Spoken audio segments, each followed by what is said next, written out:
नमस्कार, मैं हूं श्वेता झा और स्वागत है आप सभी का न्यूज पथ के वीकेंड एडिशन में। रात जिंदगी की हो या खबरों की, उसमें कई मोड़ होते हैं, कई रफ्तार होती है, कई पड़ाव होते हैं। जिंदगी से जुड़ी खबरों के साथ आपको लिए चलेंगे न्यूज पथ पर, तो बने रहें हमारे साथ।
टी शर्ट और ट्राउजर में ये हमारे पीएम नरेंद्र मोदी है, जो कर्नाटक दौरे में बेहद खास मौके पर बेहद अलग अंदाज में नजर आ रहे हैं। प्रधानमंत्री नरेंद्र मोदी प्रोजेक्ट टाइगर के 50 साल पूरे होने के कार्यक्रम में शामिल होने मैसूर पहुंचे, जहां बांदीपुर टाइगर रिजर्व में जंगल सफारी के लिए वो बिल्कुल अलग लुक में नजर आए। मैं आप सबकी क्षमा चाहता हूं कि मैं सुबह 6 बजे चला गया था। मैंने सोचा था कि मैं समय पर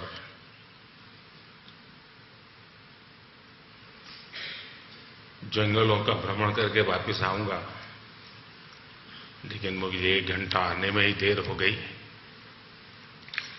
आप सबको इंतजार करना पड़ा, इसके लिए मैं आप सबकी क्षमा चाहता हूं। ये जो टाइगर की संख्या का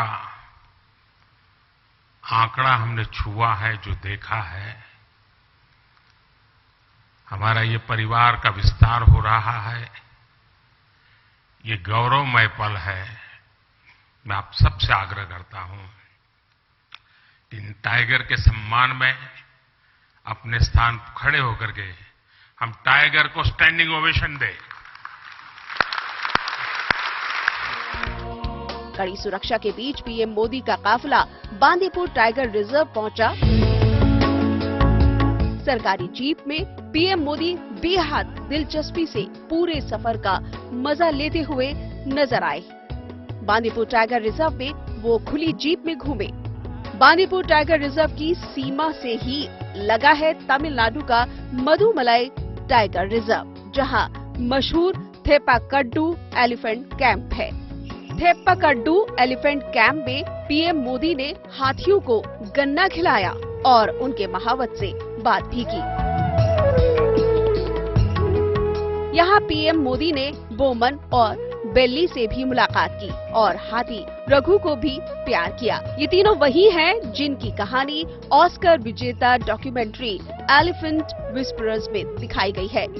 पीएम मोदी बहुत देर तक इस कैंप में रहे, हाथियों को दुलार करते रहे और कैंप से जुड़ी जानकारियां लेते रहे। तमिलनाडु के नीलगिरी जिले में स्थित मधुमलाई टाइगर रिजर्व प्राकृतिक सौंदर्य का खजाना है। पीएम मोदी दूरबीन से इस हरे भरे टाइगर रिजर्व का जायजा लेते हुए नजर आए। पीएम मोदी ने खुद यहां पर फोटोग्राफी भी की। 1973 में जब बांदीपुर टाइगर प्रोजेक्ट के तहत आया था, तब यहाँ 12 बाघ थे। टाइगर प्रोजेक्ट के 50 साल के सफर में अब बाघों की संख्या 3000 से ज्यादा हो चुकी है। अनघा के साथ Nagarjuna, Bandipur tiger reserve, good news today.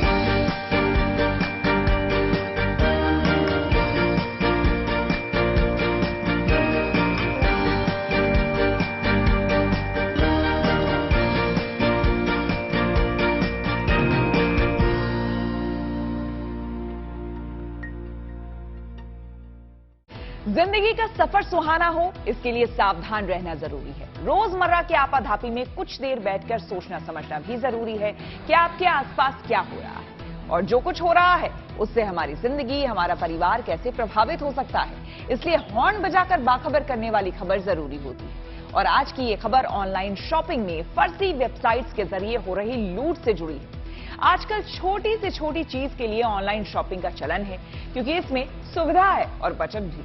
लेकिन इसमें जरा सी लापरवाही आपको बहुत भारी पड़ सकती है। नोएडा पुलिस ने एक ऐसे गैंग को गिरफ्तार किया है जो बड़े स्टोर की फर्जी वेबसाइट्स बनाकर बेहद सस्ते सामान का ऑफर देते थे और जैसे ही लोग ऑनलाइन शॉपिंग करने के बाद पेमेंट करते थे, उनके खाते में सेंध लगाई जाती थी। लूट के इस तरीके के आप शिकार ना हो, इसलिए हॉर्न बजाना जरूरी है।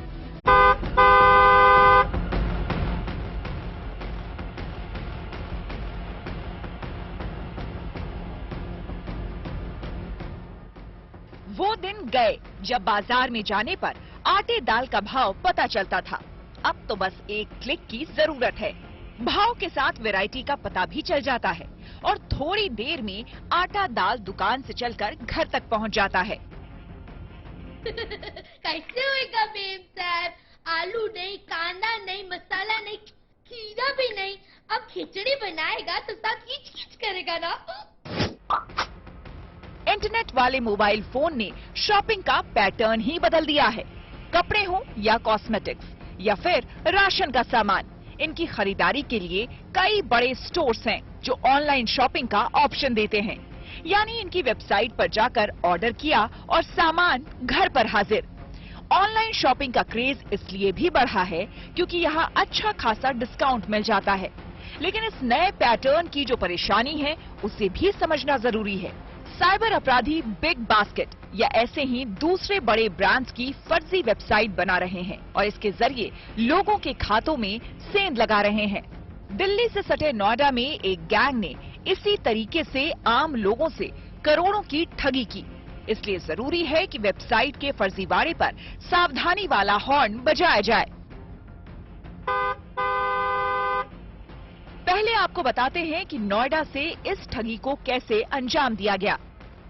एक साइबर फ्रॉड गैंग ने डी मार्ट, बिग बाजार और बिग बास्केट की फर्जी वेबसाइट बनाई और फर्जी वेबसाइट को मामूली फर्क के साथ इस तरह बनाया गया कि वो ओरिजिनल लगे। इसी वजह से लोग इनके झांसे में फंस जाते थे और वेबसाइट का इस्तेमाल शॉपिंग के लिए करते थे।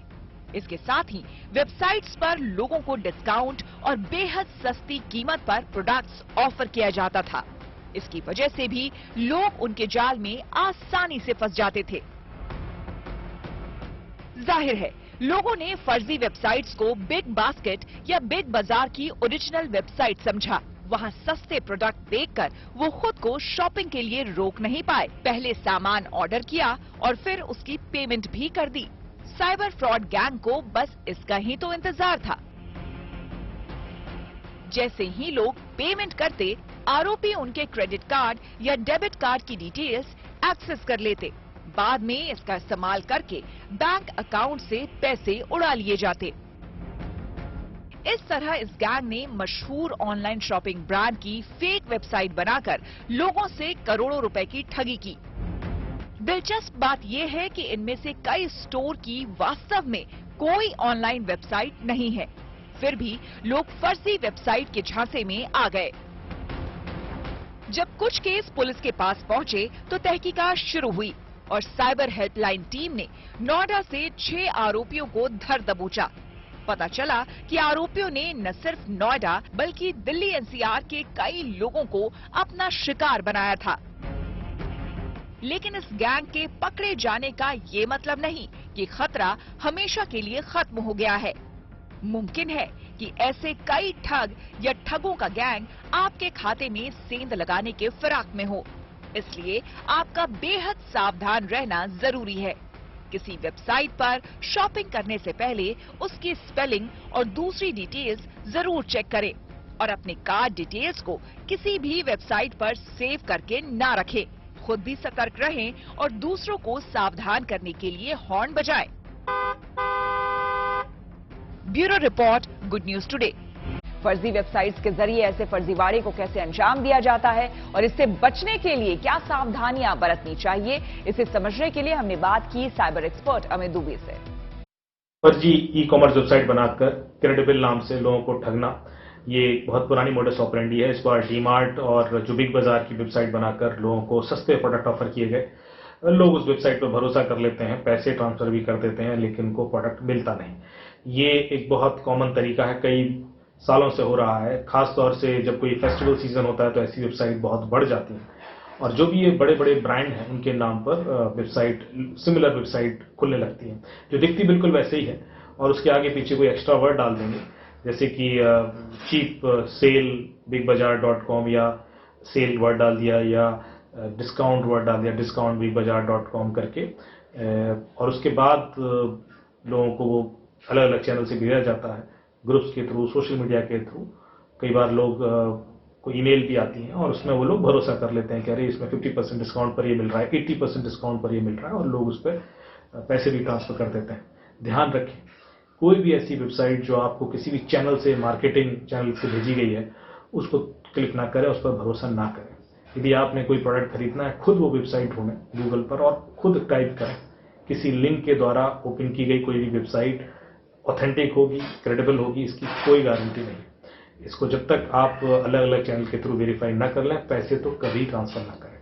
और जैसे ही आप देखेंगे कोई बहुत ज्यादा सस्ता ऑफर हो रहा है प्रोडक्ट, तो सचेत हो जाए, क्योंकि बिना किसी कारण कोई प्रोडक्ट 80% सस्ता नहीं हो सकता और आप उम्मीद करें कि वो प्रोडक्ट आपको मिलेगा तो फिर आप पछताएंगे। इसलिए ध्यान रखें, सचेत रहें और लोगों को बताएं। शरीर का वजन कम करने के लिए लोग बड़े जतन करते हैं। डाइटिंग और एक्सरसाइज के साथ वजन कम करने के लिए इन दिनों दवाओं का भी इस्तेमाल हो रहा है। एक और चीज जो चलन में है वो है गैस्ट्रिक बलून और गैस्ट्रिक सर्जरी। आज हम इसी पर बात करने वाले हैं, क्योंकि सर्जरी के बाद अमेरिका की एक महिला का वजन इतना कम हो गया कि वो हड्डियों के ढांचे में तब्दील हो गई। यकीनन ये चिंता की बात है और जरूरी है कि इसे लेकर हॉर्न बजाया जाए।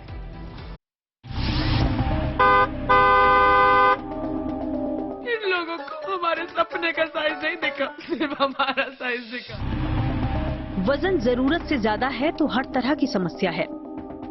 कभी बीमारियों की दस्तक है तो कभी जिंदगी की रेस में पिछड़ जाने का गम। सपने देखने में तो कोई प्रॉब्लम नहीं, लेकिन ऐसे वजन के साथ सपनों को कैसे पूरा करे कोई, और वजन को लेकर कब तक ताने सुने कोई।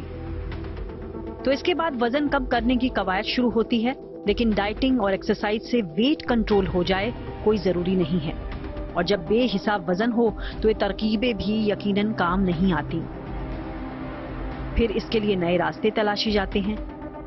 इन दिनों वेट लॉस के लिए गैस्ट्रिक बलून और गैस्ट्रिक बाईपास सर्जरी का चलन बढ़ गया है और इसी तरीके को अपनाया अमेरिका की ट्रेसी हचिनसन ने। 2 साल पहले इनका वजन 102 किलो था, लेकिन सर्जरी के बाद ये बस 40 किलो की रह गई हैं। लेकिन इस चक्कर में उनका शरीर हड्डियों का ढांचा बनकर रह गया है। वजन इस हद तक कम हो गया कि उनकी शख्सियत ही बदल गई और उस पर ये मुसीबत कि ये वजन अभी भी कम होता जा रहा है। यानी वेट लॉस के लिए सर्जरी में बेहद सावधानी की दरकार है और इसलिए इस मुद्दे पर हॉर्न बजाना भी जरूरी है।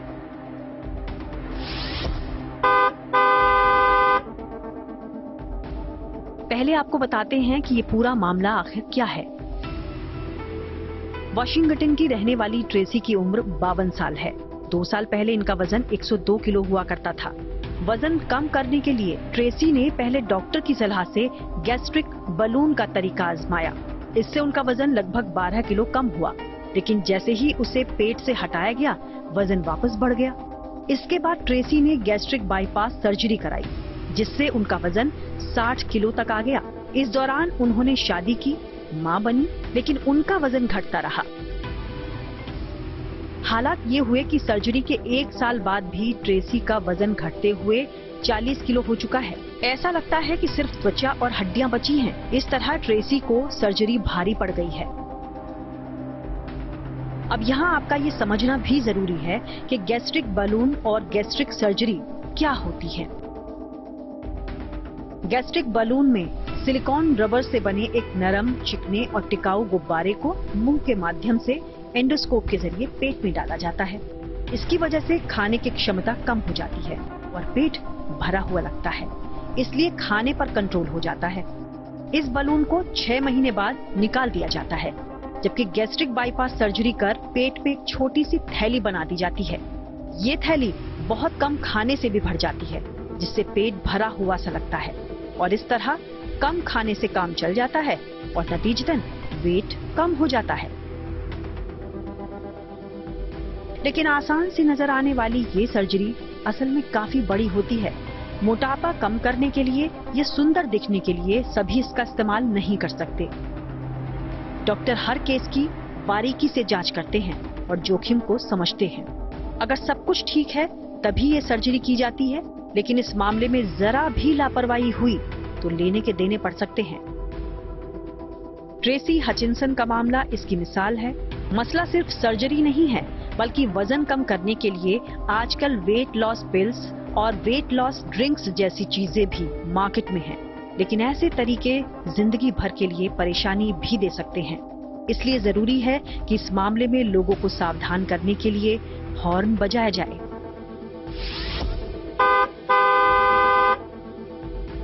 Bureau report, good news today.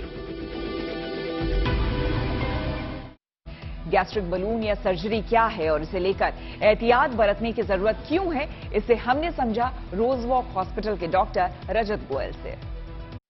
आजकल एक कैप्सूल वाला बलून आया है जिसको एल्यूरियन बलून बोलते हैं, जो पानी के साथ कैप्सूल लेना होता है, पेट के अंदर जाके वो बलून में कन्वर्ट हो जाता है। 10 से 15 मिनट का प्रोसीजर होता है। कोई सर्जरी, एंडोस्कोपी या एनेस्थीसिया की जरूरत नहीं होती और बलून निकल भी अपने आप जाता है 4 से 6 महीने में। उसके लिए भी एंडोस्कोपी की जरूरत नहीं होती है।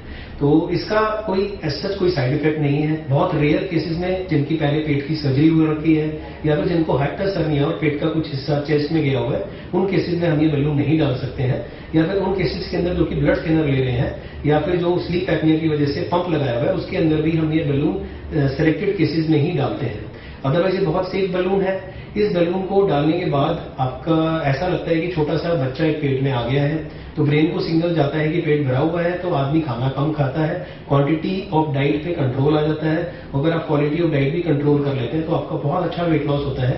कंपनी के मुताबिक 15% ऑफ टोटल वेट लॉस 4 से 6 महीने में होता है, जिसके बाद बलून ही अपने आप निकल जाता है। और जिसको दोबारा डलाना है वो 3 महीने वेट करके दोबारा भी बलून डलवा सकता है। तो आप इससे इस प्रोसीजर को, क्योंकि इसमें कोई सर्जरी नहीं है, कोई एनेस्थीसिया नहीं है, कोई एंडोस्कोपी नहीं है, तो बहुत हाई रिस्क लोग जो कि सर्जरी नहीं करा सकते या जो लोग सर्जरी कराने से डरते हैं या जिनका वजन इतना ज्यादा नहीं है कि सर्जरी की जरूरत हो, वो ये बलून करा सकते हैं और बहुत अच्छे रिजल्ट्स पा सकते हैं। लेकिन अगर आप हेल्दी लाइफस्टाइल अडॉप्ट नहीं करेंगे तो चाहे आप बलून कराएं, चाहे आप सर्जरी कराएं, आप सक्सेसफुल नहीं हो पाएंगे।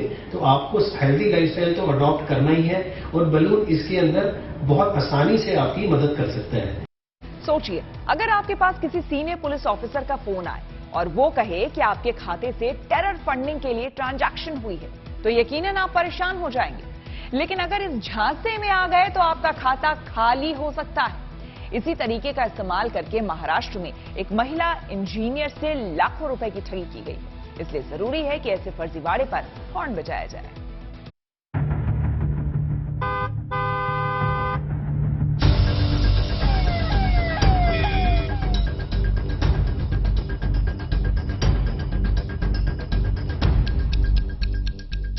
सामने हो तो समझना मुमकिन है कि कौन चोर है, कौन सिपाही। लेकिन इंटरनेट की दुनिया में जहां चेहरा नजर नहीं आता, किसी की पहचान कर पाना मुश्किल है।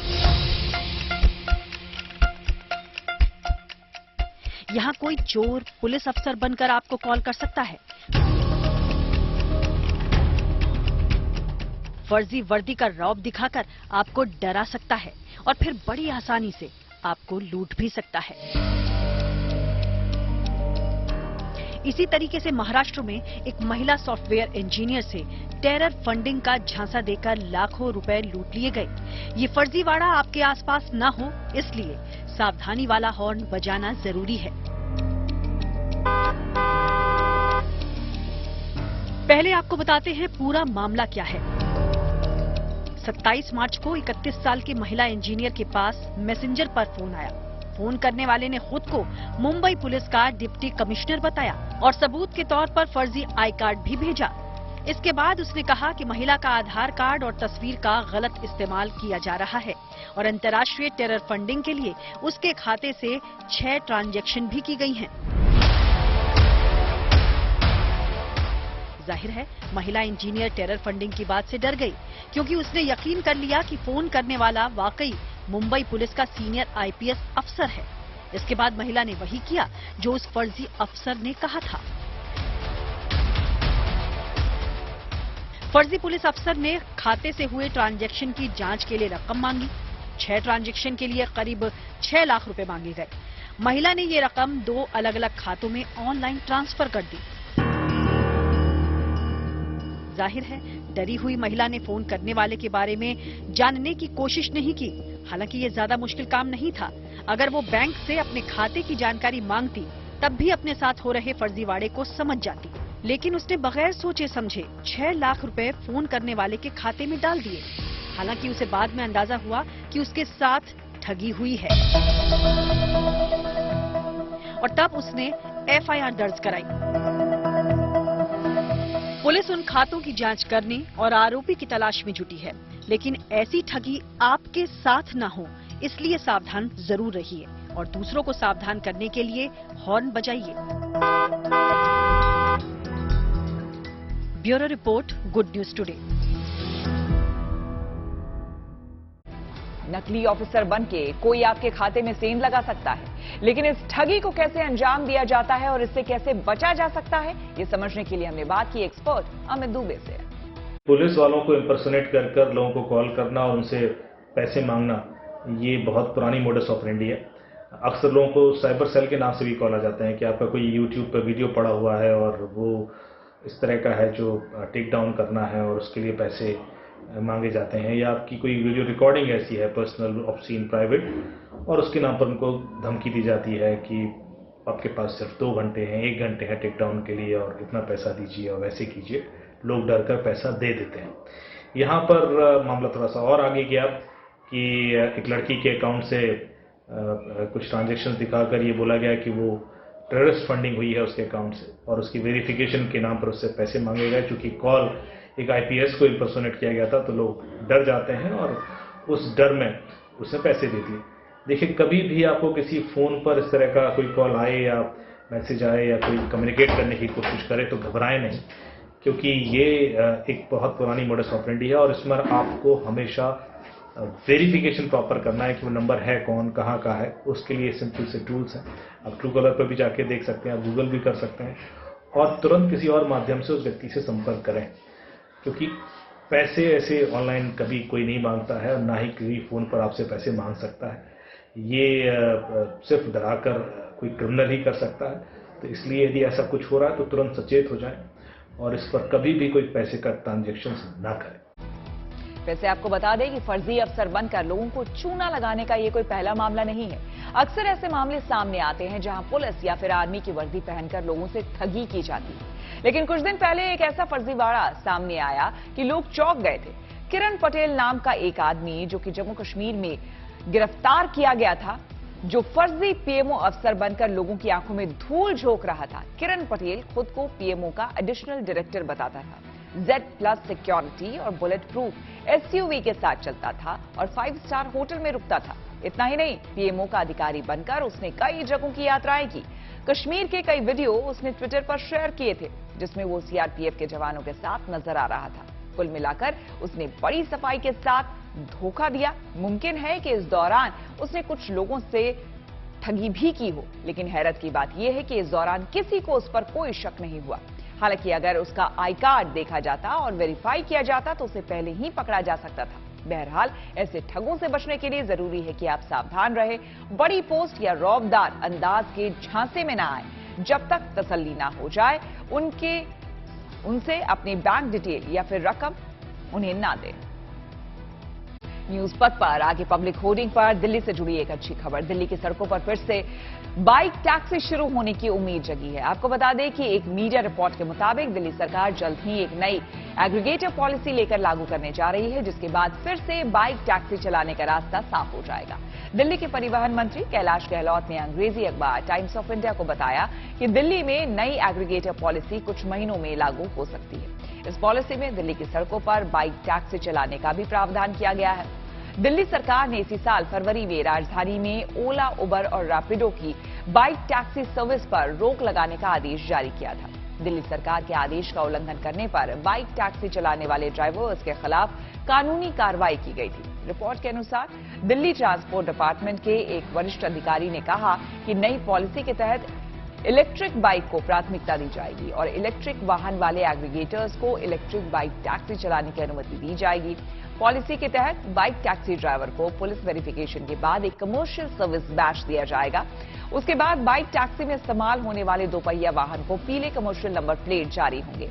अधिकारी के मुताबिक इस एग्रीगेटर पॉलिसी को लागू करने के लिए संबंधित मंत्रालय और दिल्ली के लेफ्टिनेंट गवर्नर से मंजूरी का इंतजार है। जाहिर है कि इस पॉलिसी के लागू होने से उन हजारों टैक्सी ड्राइवर्स का फायदा होगा जो कि इस काम से अपनी रोजी रोटी कमा रहे थे।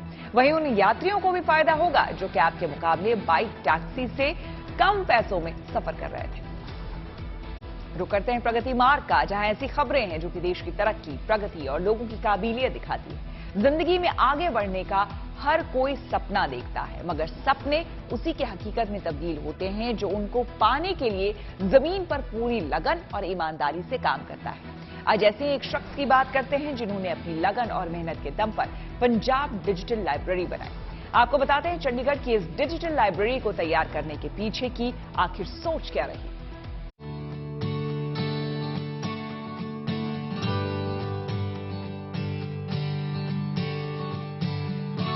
लाइफ में एक वो दौर आया जब ये महसूस हुआ कि पंजाब की जो अच्छी चीज़ें हैं, जो सुंदर चीज़ें हैं, जो पॉजिटिव चीज़ें हैं, उनको ढूंढा जाए और डिस्कस करने के लिए, लोगों को दिखाने के लिए सामने लाया जाए। तो फिर वो था कि सामने कैसे लाया जाएगा। ढूंढ तो लिया जाएगा, मिल जाएंगी चीज़ें, पर लोगों के साथ शेयर कैसे करेंगे। तो डिजिटल टेक्नोलॉजी उस वक्त नई नई अभी आ रही थी इंडिया में खास करके। तो दिस वाज द रीज़न कि हमने सोचा कि पॉजिटिव चीज़ों को ढूंढ के डिजिटली प्रिजर्व किया जाए, सिर्फ इस जनरेशन के लिए नहीं, आने वाली सभी जनरेशन। पंजाब में डिजिटल लाइब्रेरी के जरिए देविंदर सिंह सालों से यहाँ की ऐतिहासिक विरासतों को सहेज रहे हैं। 2003 में ये सफर शुरू हुआ। इस अनोखी लाइब्रेरी में पुराने सिक्के, मैन्युस्क्रिप्ट, किताबें, अखबार, डायरी और फुलकारी समेत कई बेशकीमती विरासत देखने को मिल जाएंगी। Manuscripts, books, newspapers, magazines, diaries, coins, medals, anything which is lying in Punjab, which represents Punjab. तो वो that is our agenda कि उसको कंप्यूटर में प्रिजर्व किया जाए। देविंदर सिंह कहते हैं कि करीबन 60 मिलियन पेज तक डिजिटलाइज कर दिया गया है। 20 साल तय कर चुकी ये अनोखी लाइब्रेरी कुछ खास वजहों से देखने लायक है। सबसे पुराना जो मैन्युस्क्रिप्ट हमने डिजिटाइज किया है वो कुरुक्षेत्र यूनिवर्सिटी से किया है। दे क्लेम के वो 15th सेंचुरी का है, तो बट इट्स नॉट डेटेड। उसके बाद जो पंजाब में हमने किया है वो है गुरु ग्रंथ साहब का मैन्युस्क्रिप्ट 1653 का, विच इज गुरु हरराय साहब पीरियड, 7th सिख गुरु। तो उसके आगे चलते हैं तो there is another manuscript of Guru Granth Sahib, वो 1676 की है। वो मैन्युस्क्रिप्ट गुरु तेग बहादुर साहब ने साइन की हुई है। These are manuscripts. अगर बुक्स में आए तो oldest book is I think 1782 की। It's the book is map of Hindustan. तो it is a very interesting book. उसमें एक बहुत बड़ा पूरे हिंदुस्तान का नक्शा है, उसमें कौन कौन से राज्य हैं, कौन कौन सी स्टेट्स हैं, उनका ब्रिटिश के साथ क्या रिलेशनशिप है, so how they are performing, वो बहुत सारी डिटेल्स हैं उसमें। It's a very rare book. Devinder Pal मानते हैं कि ऐतिहासिक चीजों से भरपूर उनका डिजिटल लाइब्रेरी का सपना समाज के सामने एक मॉडल सेट करना है। हमको लगता है कि अगर हम पंजाब का बचा लें तो वी कैन क्रिएट लाइक, ये हमने 2003 में सोचा कि अगर हम पंजाब का बचा लें तो वो एक मॉडल सेट कर रहे हैं हम, जिसको कोई स्टेट, कोई देश भी फॉलो कर सकता है कि वॉलंटियर वर्क करके भी हेरिटेज को बचाया जा सकता है। बकौल देविंदर सिंह ये काम इतना आसान नहीं था, लेकिन जब मकसद पंजाब की ऐतिहासिक विरासत को संजोने का था तो इसको डिजिटली रूप देना वक्त की दरकार भी है। उनकी ये ख्वाहिश है कि वो पंजाब समेत बाकी देश ही नहीं बल्कि दुनिया में भी इस लाइब्रेरी की एग्जीबिशन लगाएं, जिससे लोग बाग पंजाब की समृद्ध ऐतिहासिक विरासत से रूबरू हो सकें। Bureau report, good news today. अब एक ऐसे शख्स की मेहनत को आपके सामने ला रहे हैं जिसने अपने शौक को समाज के सामने एक मिसाल की तरह पेश किया। परविंदर सिंह ने मोहाली में एक ऐसा सिख म्यूजियम बनाया जिसके जरिए लोग सिख समुदाय के इतिहास को समझ पाए। देखिए मोहाली से ललित शर्मा की ये खास रिपोर्ट।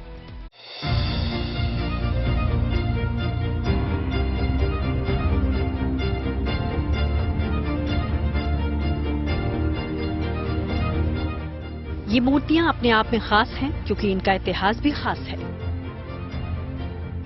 जानते हैं आखिर यहाँ कौन से समाज की समृद्ध कहानियां उकेरी जा रही। सिख धर्म का जो इतिहास है ज्यादा पुराना नहीं, सिर्फ 400-500 साल पुराना इतिहास है। यही सोचे चला था क्योंकि ऐसा कोई म्यूजियम बनाया जाए जिससे हम नवी पीढ़ी, नवी जनरेशन को सिख इतिहास की जानकारी दे सकें। इसलिए करीब 22 साल से मैं सिख शहीदों के ऐसे मॉडल बना रहा हूँ। जी हां, मोहाली में सिख समुदाय के समृद्ध इतिहास को अपनी क्रिएटिविटी के जरिए संजोने, उसको बचाने का बीड़ा उठाए हैं परविंदर सिंह। जो कुर्बानियां हमारी है, हमारे बच्चे भी नहीं जानते। क्यों ना ऐसा कोई म्यूजियम बनाया जाए जिससे इतिहास की जानकारी दे सकें बच्चों को। इसलिए मैं फिर थोड़ा थोड़ा करने लगा। वैसे इस काम का मैंने कोई ट्रेनिंग नहीं ली हुई। वैसे जो बचपन में मिट्टी वगैरह से करते थे काम, मिट्टी, सीमेंट से, लोहे से, फिर मैं फाइबर से ऐसे मॉडल बनाने लगा। पहले एक मॉडल बनाया, फिर 2 बनाए। कुछ मैं चंडीगढ़ गुरुद्वारा साहिब में लगाए थे, 34 सेक्टर में। वहाँ से लोगों ने बड़ा पसंद किया ऐसे, और ऐसा ऐसा मेरे को थोड़ा इंटरेस्ट हो गया, हौसला बड़ा भी, ऐसा कोई म्यूजियम बनना चाहिए। इसलिए मैं 22 साल से फिर सिंह शहीदों मॉडल बनाने लग गया।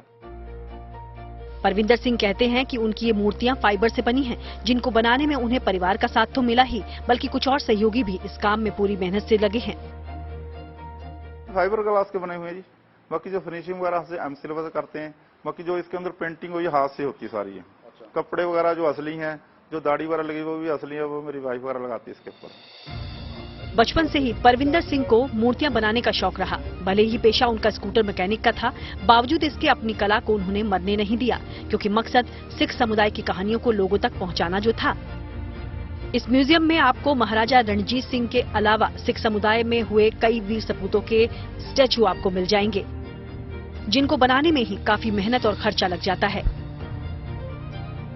खर्चा का भी आ जाता है, तो जैसे लग है गुजरात में 30-35 हजार आ जाता है। हम जिसको राजा महाराज बनाते हैं उसे 100 लाख 1.5 लाख भी आ जाता है खर्चा। जैसे हम महाराज रणजीत सिंह बनाया, इसलिए पैसा सारा डोनेशन से आता है। इधर गोलक लगाई हुई है। अभी सरकार से कोई सहयोग नहीं है, ना नवी सरकार है, इससे उम्मीद है भी कुछ हेल्प करेंगे। यकीनन मोहाली में बना ये सिख म्यूजियम जहां एक सोच के साथ आने वाली पीढ़ी के लिए एक गाइड की भूमिका में है, तो वहीं इस खास म्यूजियम को बढ़ावा देने की खातिर परविंदर उम्मीद कर रहे हैं कि उनकी इस कला को न केवल लोग समझें बल्कि सरकार भी प्रोत्साहित करे। मोहाली से ललित शर्मा के साथ bureau report, good news today. News पथ पर आगे पब्लिक होर्डिंग पर उत्तर प्रदेश के गांव से जुड़ी एक बड़ी खबर। उत्तर प्रदेश सरकार ने गांव में साफ सफाई के लिए एक योजना तैयार की है।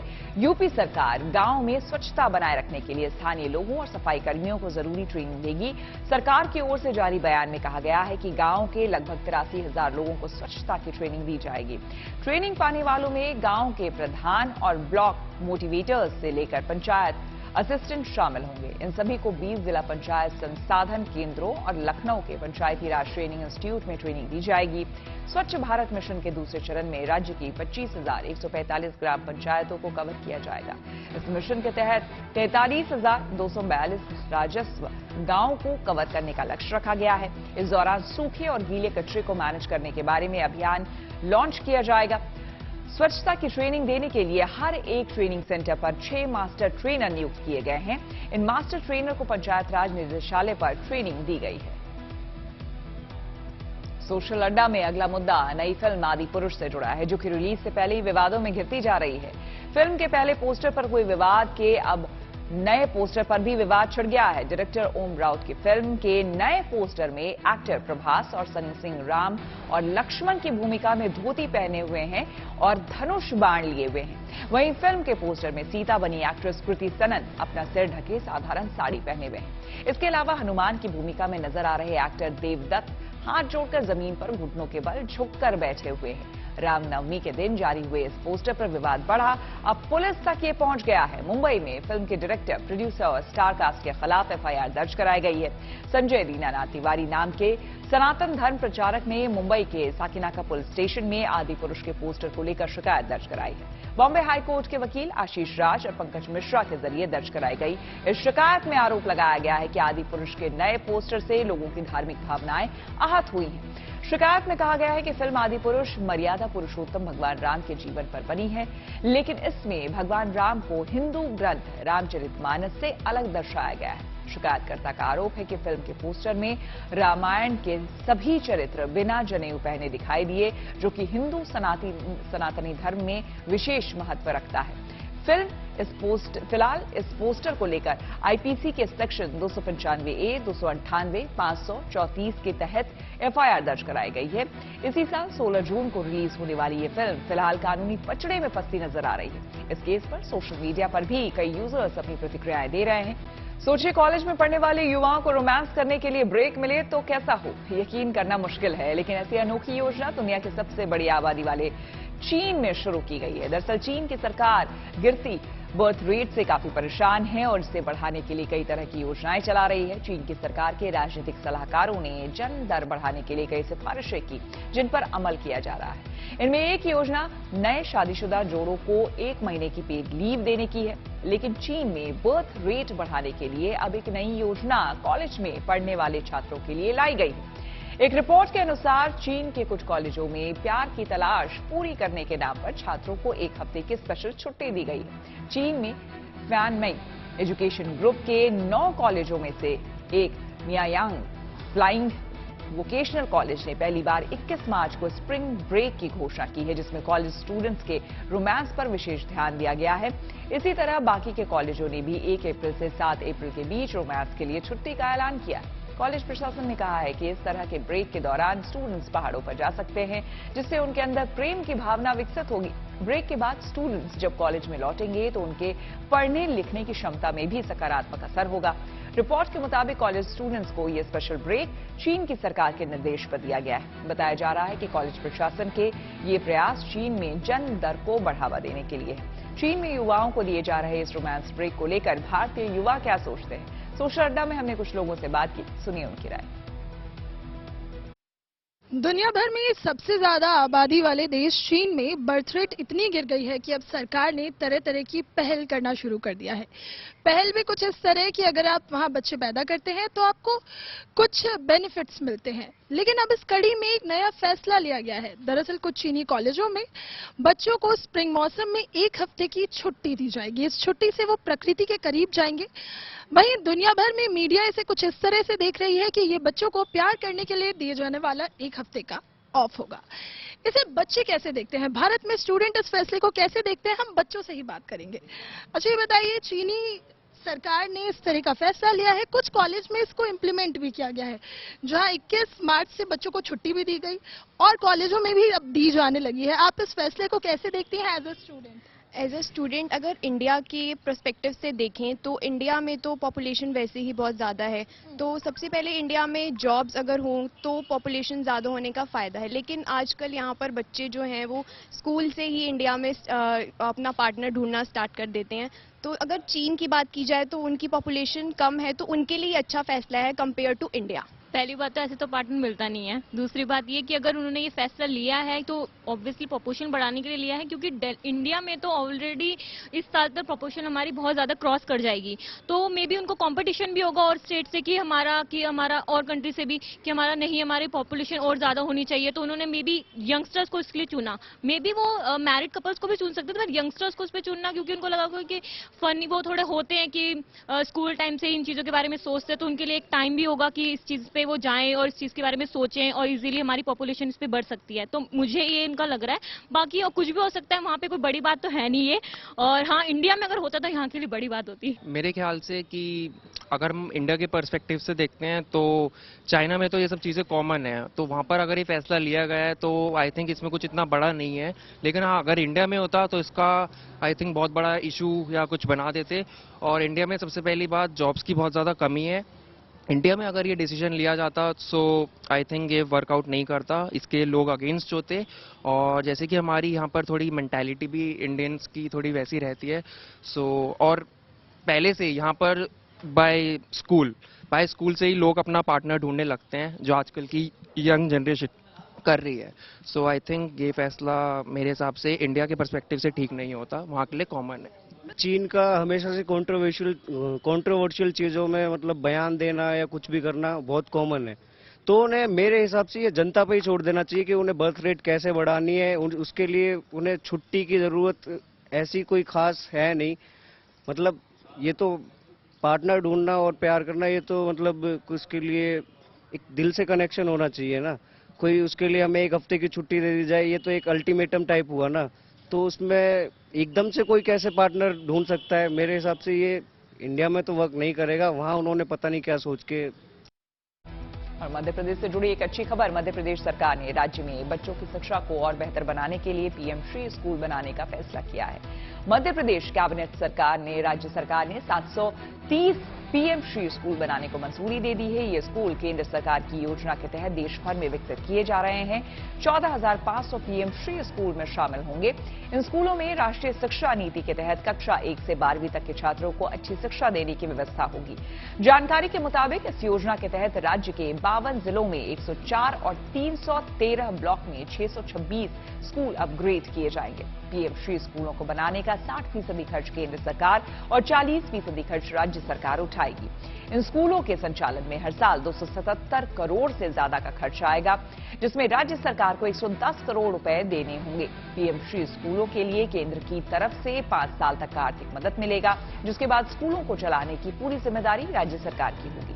पीएम श्री स्कूल योजना से देश भर में 20 लाख से ज्यादा छात्रों को फायदा मिलने की उम्मीद की जा रही है। सरकार की ओर से बताया गया है कि ये योजना देश भर में शैक्षिक वर्ष 2022-23 से 2026-27 तक चलाई जाएगी। चलिए, न्यूज पथ के वीकेंड स्पेशल में मेरे साथ आज फिलहाल इतना ही। कल फिर होगी आपसे मुलाकात। नमस्कार।